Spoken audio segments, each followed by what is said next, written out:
안녕하세요, 리오입니다. 오늘은 춘천에 있는 칠전대우 1차 아파트에 와 있어요. 여기가 뭐 평형으로 따지면은 한 23평형 정도 되는데 1999년도에 지어진 구축 아파트의 대명사입니다.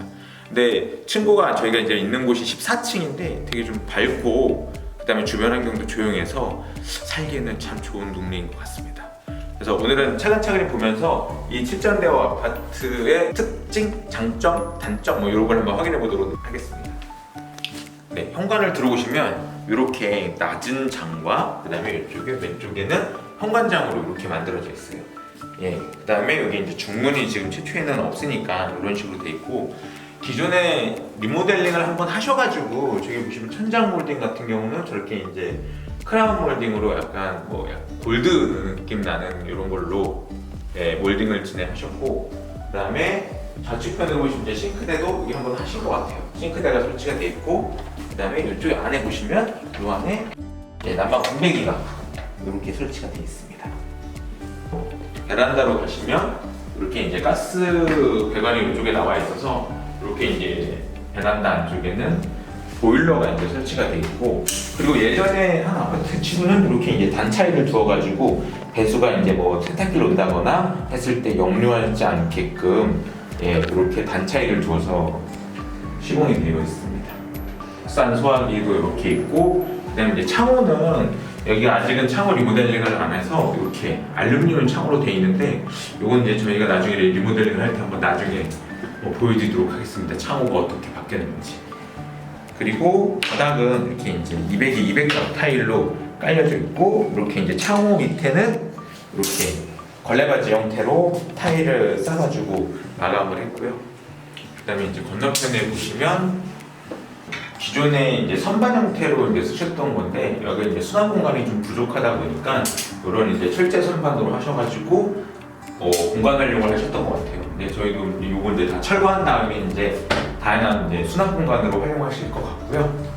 그다음에 아까 이쪽에 이제 보일러 밑에 보면 이렇게 가스 연결이 돼 있고, 이런 부분들이 약간 뭐 탈락 증상이 있는 경우가 있어요. 이것도 뭐 밖에서 결로 현상이 생길 수도 있고, 아니면 이제 뭐 이거를 물이 이제 들어가서 일부 현상이 있는데, 요거는 나중에 한번 추가적으로 확인해야 될 사항 중에 하나라고 생각하시면 됩니다.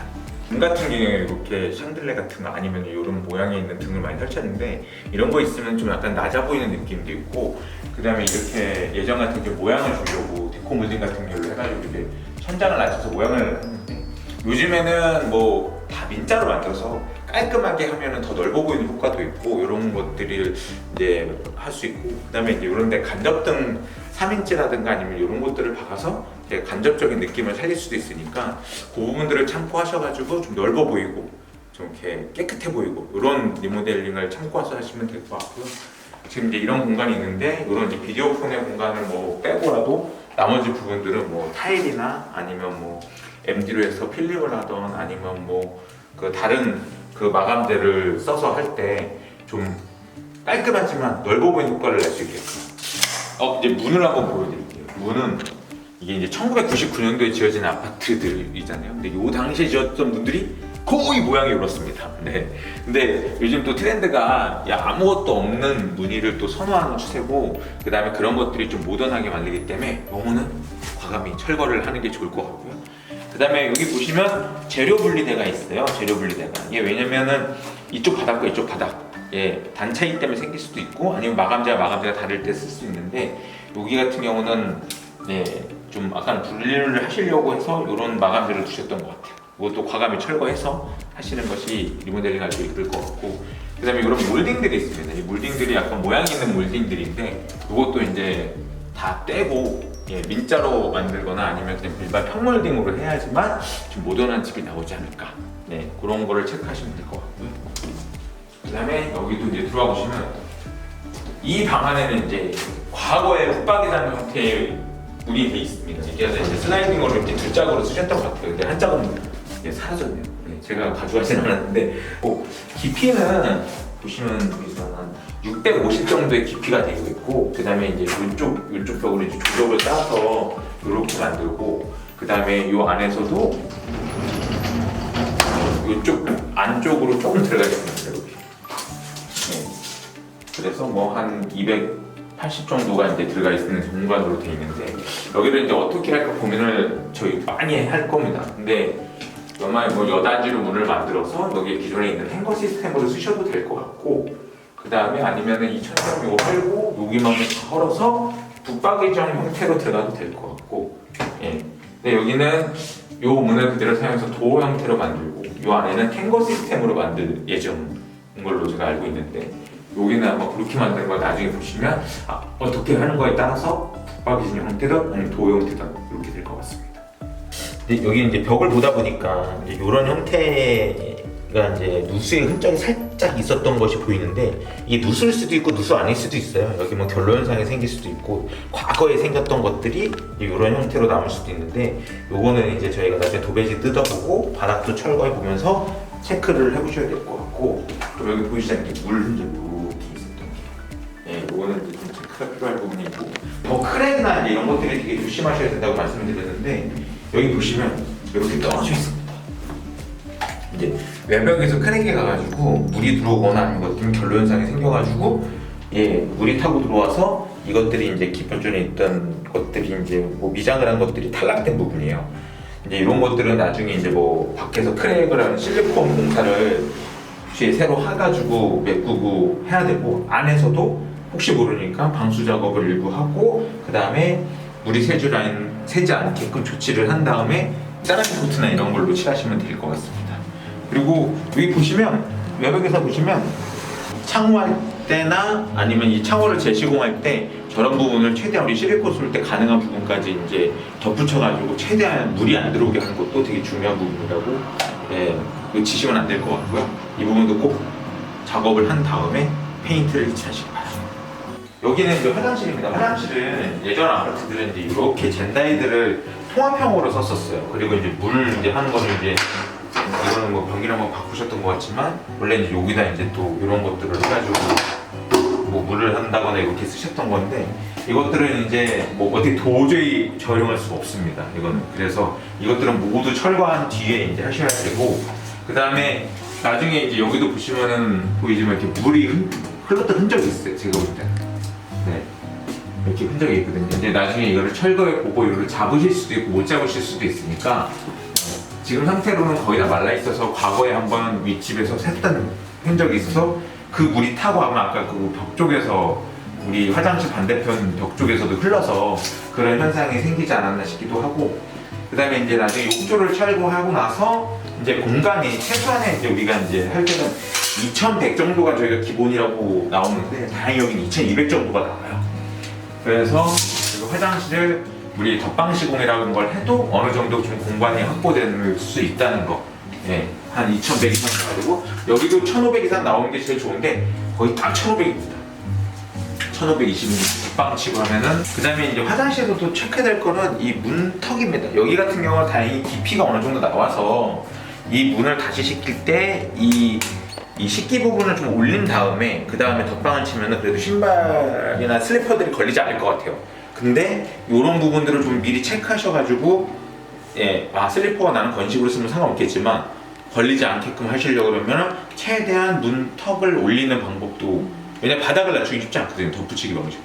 아니면 이 바닥을 모두 까고 해야 되는데, 그러면은 방수층도 깨지고 그 다음에 여러 가지 문제가 더 발생할 요지가 있기 때문에, 덧방 시공할 때는 약간 문을 다시 시킬 때 문턱 저희 그 사방으로 시키게 되거든요. 그런 것들 할 때 요거를 이제 좀 문을 좀 살짝 시켜서 올리는 방향으로 생각해 주시면 이 슬리퍼가 걸리지 않는 방법을 할 수 있지 않을까. 근데 철거를 했을 때 누수가 있었던 거 알면은 뭐 견적 금액이 달라지거나 그런 경우가 있나요? 일단은 지금 뭐 문의해주셨는데, 만약에 철거하고 났는데 누수가 생겨 있어요.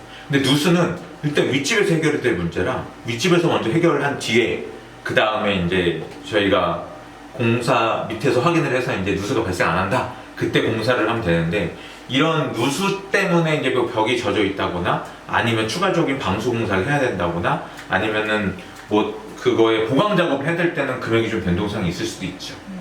근데 지금 이 상태에서는 크게 뭐 눈으로 보이는 것들이 있기 때문에 여기 보시잖아요. 이거 그냥 생기지 않을 수도 있어요. 왜냐면 위에서 물이 셀 수도 있지만 여기 있는 습한 기운들이 여기 생길 수도 있거든요. 보여가지고 그런 것들에 이제 천장을 뜯어보거나 이렇게 해야지만 알 수 있는 부분도 있어서. 방들은 요즘엔 3방으로 하는데 여기는 4방으로 한다 했잖아요. 네. 굳이 왜 4방으로 하는지. 방 문들 같은 경우는 이 3방이라고 밑에 하부 식기 부분이 없어요. 왜냐면은 청소기도 다녀야 되고 다니는데 불편하기 때문에 그 밑에 있는 거를 그 재료 마감을 구분하지 않고 그냥 평으로 만드는데, 화장실 같은 경우는 문이 이제 물이 닿잖아요. 만약에 이게 그 마루 부분이나 장판 부분이 그 하부가 없으면 얘 앞부분까지 와서 만약에 물이 이제 문을 닫고 물을 쓴다거나 청소를 하면 그 물이 흘러서 마루로 갈 수도 있고 바닥으로 갈 수가 있어요. 근데 하부에 식기가 있으면 그 부분을 막아주는 역할을 합니다. 그래서 안에서 물이 흘러서 골이 있는 부분이 이제 이쪽으로 오기 때문에 물이 바깥으로, 예를 들면 거실 방향으로 나가지 않게끔 할 때 사방을 많이 하고요. 만약 사방을 하지 않을 때는 하부 식기를 별도로 제작해 주는 게 제일 좋아요. 그래야지만 뭐 마루가 뭐 썩는다거나 아니면 물이 샌다거나 뭐 이런 일이 발생하지 않을 거니까 그 부분도 참고로 알고 계셔야 돼요. 무조건 3방이 좋은 것도 아니에요. 화장실이나 아니면 베란다 같은 경우 물을 써서 하는 곳들은 거실로 진입을 하지 않기 위해 4방도 많이 한다. 이거를 참고로 알고 계시면 됩니다. 예전에 구축 아파트들은 이렇게 안방문이 좀 이렇게 크게 나오는 경우가 많습니다. 많이 다니는 것도 있고, 그래서 이게 지금도 사이즈가 거의 1000 정도 되는데, 이 정도 되는 사이즈의 문들이 있고, 그 다음에 이제 이렇게 또 튀어나온 부분들이 있어요. 그래서 이 문틀을 시킬 때 이런 부분들을 잘 고려해서 시켜야지만 마감이 깔끔하게 나오니까 그 부분 참고해서 알고 계시면 되고, 여기 같은 경우는 이제 이쪽 자리에 이제 붙박이장들이 들어가는 경우가 대부분 있습니다. 뭐 그렇게 되면 이제 여기 예를 들면 붙박이장이나 아니면 뭐 전등을 쓰는 경우도 있고 화장대가 들어가는 경우도 있어서 이런데 이제 전기 배선 같은 경우를 꼭 확인해 주시면 좋을 것 같고요. 그 다음에 이 장판 이뻐 보이나요? 예전에 이게 되게 이뻐 보일 때도 있었어요. 근데 지금은 거의 걸레바지를 많이 하는 분위기니까 이거 장판 이렇게 말아 올리기는 보다는 걸레바지로 깔끔하게 해서 마감을 하는 것이 요즘에는 트렌디하고 그 다음에 이제 깔끔하게 보이는 방법 중에 하나고요. 근데 에어컨 같은 경우는 여기 이제 거기도 벽걸이로 많이 했던 부분이 있어요. 아니면 여기다 이제 뭐 시스템 에어컨을 한다거나 이런 부분들을 잘 체킹하셔가지고 이 천장 깊이나 아니면은 이 에어컨 배관이 어디로 나가나 이런 부분들을 많이 좀 신경을 쓰셔야지만 가능할 것 같습니다. 그 부분까지 에어컨 배관이라든가 그 다음에 전기 이런 부분까지 고민하셔갖고 인테리어 리모델링 하시기 전에 착안을 하셔서 상담을 하시면 좋을 것 같습니다. 근데 여기 앞부분의 베란다 같은 경우도 뭐 크게 뭐 특이사항은 없고요. 이렇게 뭐 좀 그래도 사이즈가 어느 정도 나와서 지금 1400 정도 되는 이런 넓은 공간에서 잘 활용하시면 될 것 같고, 앞 발코니에 있는 이런 뭐 샤워줄 달린 걸 가지고 여기서 이제 작업을 해서 하시면 이제 단 차이가 있어서 물이 또 이쪽으로 넘어오지 않게 이런 것들은 실전대우 아파트가 좀 잘 돼 있는 것 같아요. 다른 아파트에 비해서. 요거를 잘 참고하시면 될 것 같고요. 나머지 해도 잘 들고 빨래도 잘 마를 것 같아서 이 근처에 조용하게 사시는 분들은 추천할 만한 아파트지 않을까 생각합니다. 네, 잘 보셨나요? 우리 7전대우 아파트 23평형인데 뭐 오래된 아파트지만 제가 볼 때는 뭐 신혼부부라든가 아니면 혼자 살기에는 되게 좋은 아파트와 입지 여건과 그런 걸 갖추고 있는 것 같아요. 그래서 이제 요거를 잘 이쁘게 꾸며서 저희가 또 나중에도 보여드리긴 하겠지만 이런 부분들 아까 보신 제가 체크해드린 부분들 뭐 누수라든가 크랙이라든가 그 다음에 난방 분배기 그 다음에 안에 이제 드레스룸에 들어가는 거 그 다음에 전기 콘센트 에어컨의 위치 이런 것들을 잘 감안해서 하시면 실전대우 1차 아파트도 되게 훌륭한 리모델링 인테리어가 되지 않을까 생각합니다. 네, 여기까지 좋으셨다면 구독, 좋아요 꼭 해주시고 다음에 다른 현장에서 찾아뵙도록 하겠습니다. 감사합니다.